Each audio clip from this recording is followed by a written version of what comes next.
Near the towns of Delavan and Elkhorn in Wisconsin, reports of a hairy humanoid with canine features have been emerging since 1936. This beast has come to be known as the Beast of Bray Road, a story of cover-ups, conspiracy and horror. Now, before we jump in, this confused me. I'm thinking werewolf. Well, yeah, it is. So it confused me because I hear Bray and I think Ireland. Is it not? No, this is America. Delavan and Elkhorn. So I thought it was just like on the beach. Yeah, no. So America does have a couple of places named after Irish towns. So I think they have a Dublin, America too. So yeah, the locals believe this is a werewolf, and the description certainly speaks to that. So it's a canine that stands at 5 to 7 feet tall, has greyish brown fur, with large disc-like glowing red eyes that illuminate as the light reflects from them. So kind of like a dog, you know. It walks around on its hind legs, but is also known to get on all fours when it has to sprint or chase prey. Reports about the claws differ. Some saying it has 3 claws with a pinky and a thumb, and others saying it has 5 claws in total. It's strongly associated with fog, and locals report it as having a very foul smell. Now the smell goes from either like wet dog to sulphur to like corpse, like just a werewolf, bro. Straight up a werewolf. So possibly one of the most famous modern werewolf tales, the Beast of Bray Road, is a topic of debate within the cryptid community. So can you guess who's trying to claim him? Which cryptid community is trying to claim him? Bigfoot. Yeah. Deadass. So Bigfoot enthusiasts claim the creature to actually be a Sasquatch, but locals could refute this as the creature has very little in common with Bigfoot, and the evidence to suggest the two are even they're not even remotely connected. Some go as far as to say, right, there's actually like beef with the two. Some go as far as to say the Bigfoot community are claiming it because of the fame of the story and the evidence being so vast. This is so fun. The Bigfoot fandom are trying to poach on the werewolf fandom. Yeah, no, they're trying to poach it, and I see this a lot with stories. Like a lot of if it's hairy just humanoids, evidence, no, like, there it is. Bigfoot. Like feral people, they'll be like, no, human. Like you're like, no, we're talking about humans who are like you know what I mean? If it were literally the whole thing is very there's very wolf, it smells like wet dog. It looks like a wolf, and they're like, nah, that's. If it's a Bigfoot, all Bigfoots are werewolves. Then I guess. So during the 1980s, a rise in violent attacks became more common. So, leading to the satanic panic. So basically, the Son of Sam murders, all those serial killers, Richard Ramirez and stuff like that. With the latter being more of a satanic worshipper, led to kind of a satanic panic, and everybody was just kind of, throwing their hat in with. Satanic Panic would be an incredible, I think, death metal band name. Yeah, I think there is one. Oh. So this fear resulted in Elkhorn residents believing that the creature responsible was satanic in nature. Many residents reported that satanic rituals were becoming very popular in the area during the late 1980s to early 1990s. So John Fredrickson was called on the site of multiple animal mutilations. In one case, multiple animals were discovered, and the local police wrote it off as an animal graveyard. However, John believed that the animals had suffered a more horrible death, as he suspected, and he found many of them with missing organs. Unfortunately, the location was bulldozed shortly after before any further investigation could be conducted. Yeah, it sounds like the sheriff might be... It's the sheriff. The sheriff. So yeah, he kind of put a halt to it, and he was like, no, it's just an animal graveyard. And it's like, raccoons? He's like, raccoons? And mixed with elk and squirrels and I don't know. What a variety. And then also cattle mutilations and stuff like that as well in the area. So John Fredrickson, the Walworth County Humane Officer, and he was the one in charge of investigating the strange sight, and said that it was mostly teens doing these rituals, but in other counties. It was more prominent with older adults. He later found out from higher law enforcement that Walworth County was one of the 3 most notorious counties for satanic rituals. Crazy.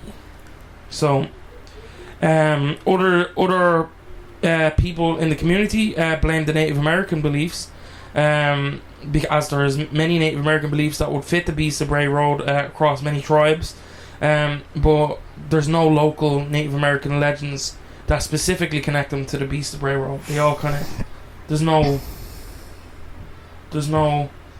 Why did you make that face? I just got a whiff of the sandwich from earlier. Okay. That's it, literally. It's your sandwich, bro. I don't know. I had a bad sandwich, and I spent €5 on it, And I had a bad sandwich before that, and then I was like, oh, I'll buy a sandwich, and it was sucked, and... Now, we have to hear about it. It's just like, You didn't have to hear about it, you asked. so Lake Geneva, sorry, that's my fault. Resident Ron Rice claimed that he went to the town of Lyons to deliver fertilizer. So we're getting into some sightings now. So Ron, he went to the town of Lyons to deliver fertilizer to a farm on Highway 36, a task he was completing many times before. While he was sitting on the farm driveway after completing his delivery, Rice looked in the rearview mirror and spotted a figure standing at the tree line approximately 200 feet away. The creature, he said, was standing at nearly 7 feet tall, was covered in coarse brown hair with a long maw filled with sharp dog-like teeth and pointed ears. The creature picked an unidentifiable object off the ground and then retreated into the foliage. It was a ball. It was a stick. Squeaky toy. Sheba that one time. Yeah.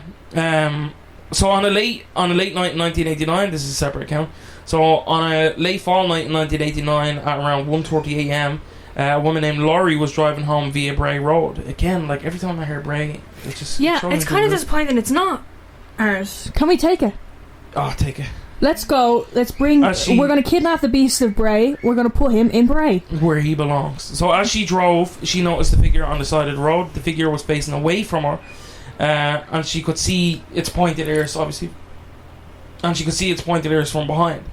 As she continued driving, she was able to see the front of the figure.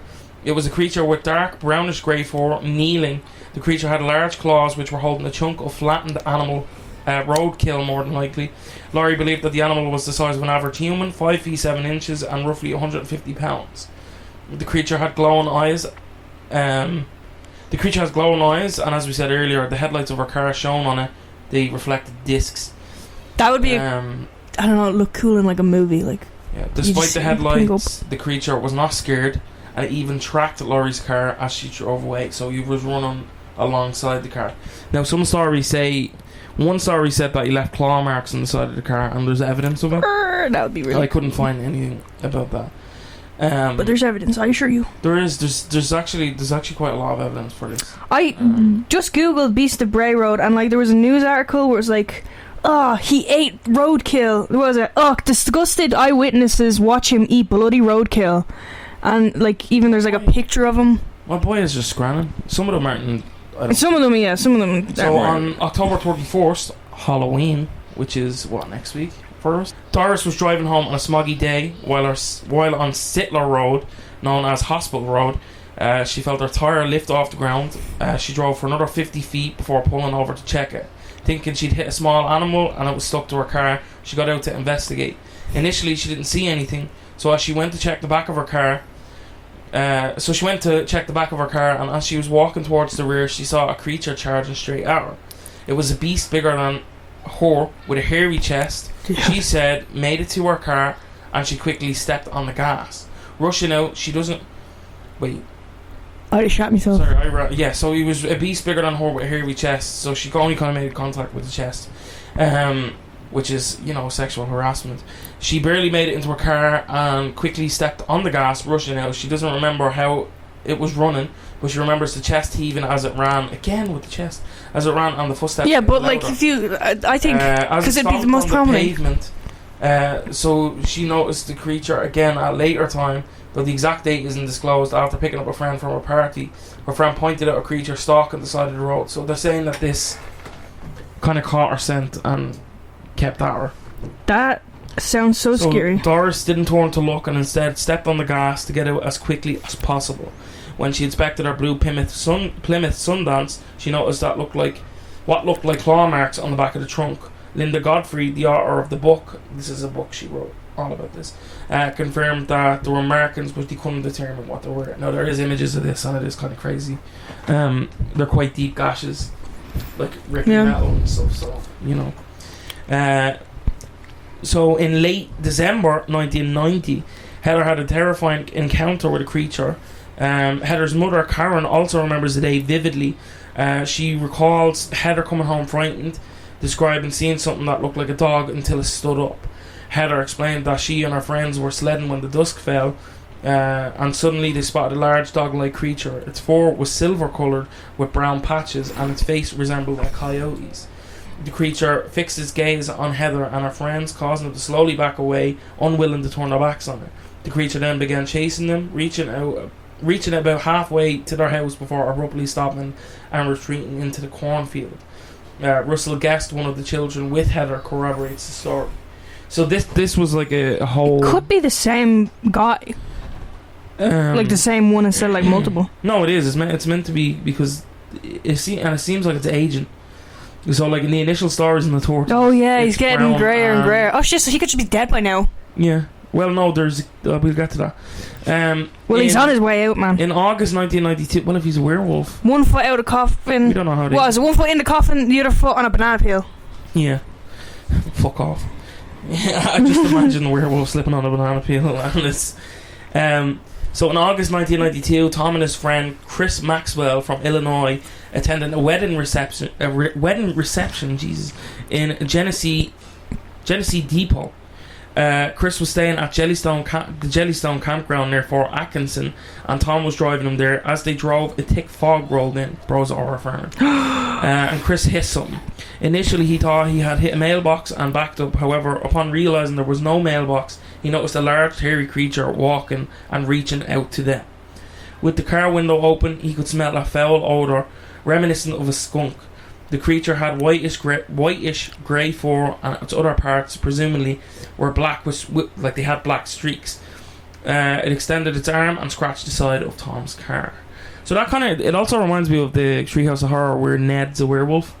You know, the Simpsons are driving home, and they hit Ned with the car. Yeah, he's like a werewolf. It's like typical werewolf stuff. Yeah, it's very typical, but I think a lot of it comes from this and the werewolf. Comes from this guy. This is the one who inspired it. This is back to 1936 and before. Shit.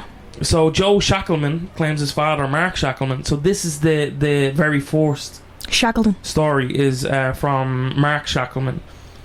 He witnessed the creature in 1936. Mark was working as a night watchman at a Catholic convent called St. Colette, located 2 miles east of Jefferson, Wisconsin. One night he discovered the creature perched atop a Native American burial mound. Initially appearing to claw at the ground, the creature swiftly departed upon noticing Mark. Now, a common thing in werewolf lore is they will dig up bodies and eat them. I didn't know that. Yeah, they dig up bodies and eat them, and a lot of times they will lurk around graveyard. Dude, imagine being a werewolf. You wake up, oh my god, I just ate someone's fucking auntie. Oh shit. Yeah. So the creature, upon noticing Mark, stood upright and confronted him instead of fleeing. Towering over 6 feet tall, it was covered in dark or black hair and emitted an unpleasant odour, reminiscent of rotten meat. Mark described the creature's voice as sounding like a Gadora. No, I don't know what that is. A Gadora. A neo-human-like sound that made eye contact with him. So I tried to almost speak to him. After this encounter, the creature gradually retreated, leaving Mark alone in eerie silence. How's Gadora spelled? Ghidora? G-A-D-A-R-R-A-A-H, sorry. How's it spelled? G-A-D-A-R-R-A-A-H, sorry. That's not Ghidorah, like as in Godzilla. It's like Gadora. Nah, dude. Oh. Catara, an utterance made by a creature seen in Wisconsin, which is part of the Dogman legend. Yeah. So he just said, I don't know. Yeah, they reckon it was like a name. The sound was described as a growl, and the witness connected it to Gadara. Which, because the creature was seen... This part not be a fucking ritual war. This part not be saying like a satan. We're fucking summoning him. We turn around, there's like 50... In 19... yeah, there's like a million of them. So in 1972, David claimed to have worked as a DNR agent He received a call from a woman who lived 2 miles from St. Coletta's grounds. She alleged to have seen a strange ape-like figure walking in her farmyard. David drove out to investigate, but found no trace of the creature. 2 weeks later, the woman called again, stating that the creature had approached her front porch, rattled the screen door, and left a slash mark 7 feet above the ground on her house. So 7 feet, like, How is that? like really high. Like windows? No, yeah, probably, yeah. It then proceeded to her horse shed and inflicted a 30-inch gash in the horse's neck before leaving. It didn't even The eat. story is recounted by David Jetson, and the woman's identity remains unknown. So these are, and there's tons more. I like how she's in witness protection in case the werewolf There's comes tons and more. grabs Well, her up. it's because of Imagine she the was. DNR investigation and stuff like that. It would still be Imagine you go into witness protection and then you have to deal with like a wolf man. yeah, that'd be cool fun, man. But you'd be so scared. You'd be like, "Oh, it's the mafia back to get me," and it's like, "No, it's just a wolf." It's like, "Oh." So evident. We're going on to evidence now. A retired high school teacher who moved from Illinois to Elkhorn, Wisconsin, claims to have found a raccoon while cleaning up roadkill one day. What? Rest in peace. Rest in peace, my God. You ever Ain't see the nobody raccoon is like roadkill and somebody attached to get well soon balloons one? No. Poor little guy. He took it home, crazy, and placed it in a hole on his property line. A couple of days later, he discovered the raccoon had been cut open from neck to abdomen. So Now, why did you do that though? no, he brought it home to bury it. Okay. Like He put in a hole. I thought he was just like, he Rest. made a hole, put in a hole for fun. He put it to rest. Like, so later, he found a badger and put it in the same hole. Because you're not going to dig a second hole if there's already one there. Put it in the same hole, and then noticed the raccoon had been moved 20 feet away. Curious, he set up a camera to see what was causing the strange occurrences. He then placed the deer roadkill on his property and arranged the cameras to catch any entity. He claims to have seen strange flying objects and lights around his property. One day he noticed the deer was gone. When he checked the cameras, he saw that the deer had been taken by what appeared to be a mist. He also found tracks and made casts of them. Now, he kind of gives me that, like, I don't know if I buy his story, but on January 29, 2020, see, we're getting up in the years, Dan B. Morgan was driving down Weeks Road, which is a mile away from Bray Road. He claims to have took a picture of what looked like a wolf walking on its hind legs. He showed the picture. He claims he took a picture. So on January 29th, 2020, we're getting up in the years, Dan B. Morgan was driving down Weeks Road, which is a mile away from Bray Road. He claims to have taken a picture of what looked like a wolf walking on its hind legs and showed the picture. The picture is widely believed to be fake for several reasons. The right arm of the wolf looks like it's a skeleton or rod. The stomach looks unnatural and it should be lower due to the gravity of its walking on its hind legs, and the creature appears to be in motion, yet the arms and legs don't have motion blur, which leads people to believe that the creature is standing still, basically, instead of moving, as they said. So is it this one? So yeah, that's it. So Yeah, we'll I kind of thought it looked like we'll post it on our. Yeah, it does just look like skeletal, but I thought that was kind of part of it. Like I thought. Well, a lot of people have theorized that the picture is actually a skinwalker. So with a skinwalker, shit! Yeah, so. I don't know if I think the picture's real, but I thought like it was supposed to have like skeleton looking arms. That does look creepy. It is creepy. Because it just looks like they took a dead wolf and. Yeah, and I don't know. Whoever did that, that's creepy. Anyway, so if you did just like start messing. So potential explanations. Most interpretations suggest that the werewolf-like characteristics of the Beast of Bray Road are due to mistaken observations or sheer panic, leading to an exaggeration of the animal's true features. Others believe it's an hallucination or work of a costumed prankster. For those who think the beast is something extraordinary but not an actual werewolf, cryptozoology offers potential candidates.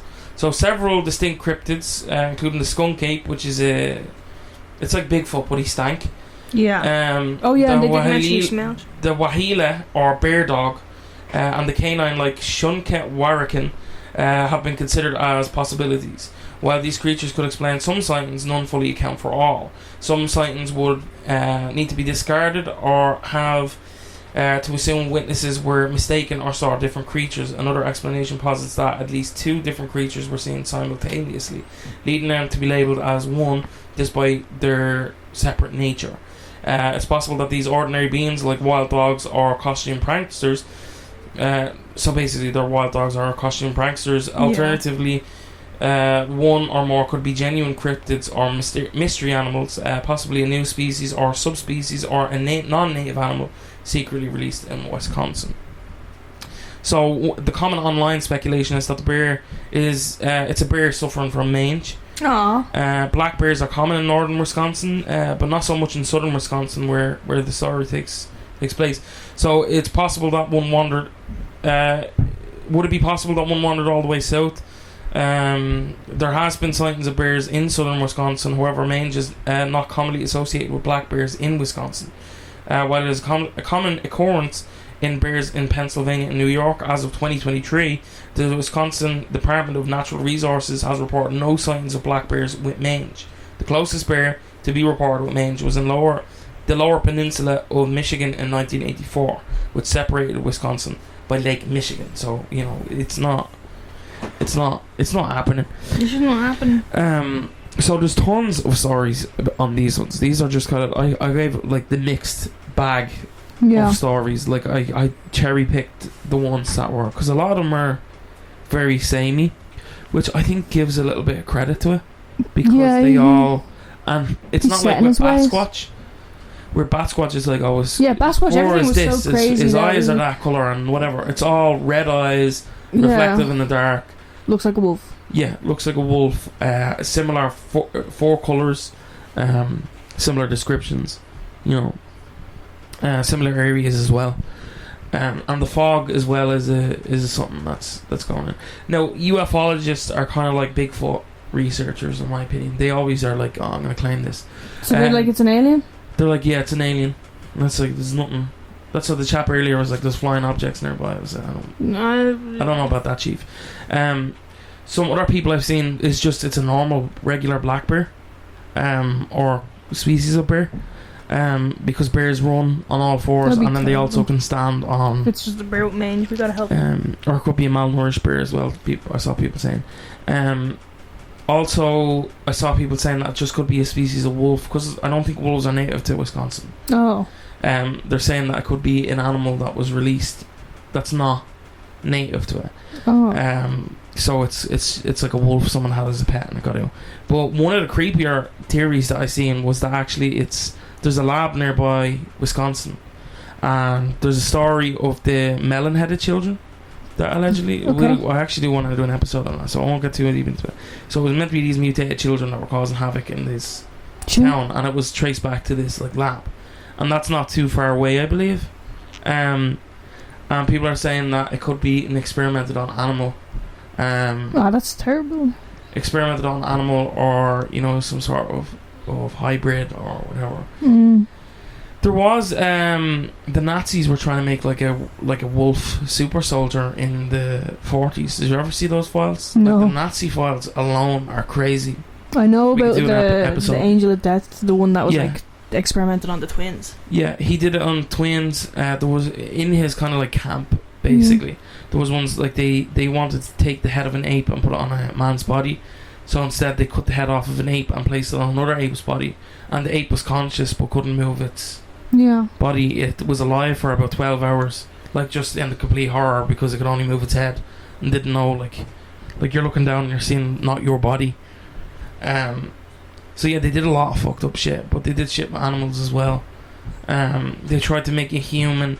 There was an ape that people said, because if you see him, he looks so uncanny valley. He looks like more human than chimp, and they believed that was like a breeding program. They did try and inseminate women with chimp embryos and vice versa, to create like a perfect soldier and shit like that. Like it is crazy. Like the fucking, like this is real shit humans attempted, and people now are like, maybe the Nazis were right. No, it's like, what are you talking about?